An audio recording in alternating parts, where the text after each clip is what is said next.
అందరికీ నమస్కారం.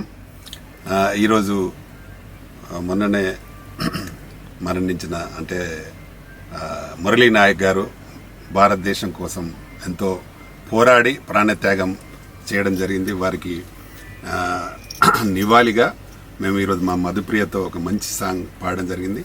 ఆయననే కాదు, దాదాపు ఒక 15-16 మంది మన వీర జవాన్లు మరణించడం జరిగింది పాకిస్తాన్ టెర్రరిస్టుల యుద్ధంలో. కాబట్టి వాళ్లకు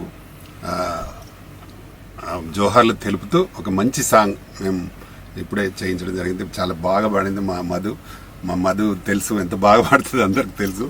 దీనికి మంచి మ్యూజిక్ మా రాజ్ కిరణ్, దాదాపు మా రాజ్ కిరణ్ ఒక 200 పాటలకు మాకు చేసి ఉంటాడు. అలాగే మా చెల్లి 200 పాటలు పాడి ఉంటుంది మా దాంట్లో.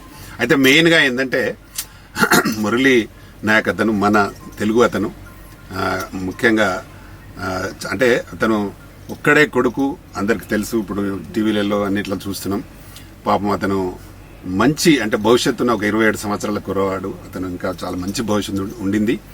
కానీ అతను ఆ డ్రెస్ పైన అతను వాళ్ళ తల్లిదండ్రులు చెప్తుంటే మనకు ఎంతో బాధ కలుగుతూ ఉంటుంది. ఈ డ్రెస్ వేసుకొని నేను చనిపోయిన వీరమరణం చెందితే నాకు ఎంతో సంతోషం, నా పైన త్రివర్ణ పతాకం కప్పి నన్ను అది చేస్తారని ఒక మంచి మాటలు చెప్తూ ఆయన నేను చనిపోతా అనే ధైర్యంతోనే ముందుకెళ్లి ఈరోజు మనకు చాలా విజయాన్ని చేకూర్చడానికి ఆయన ఒక భాగమైనాడు. అందుకు చాలా గర్వంగా ఉంది మనకు ఇండియన్స్గా.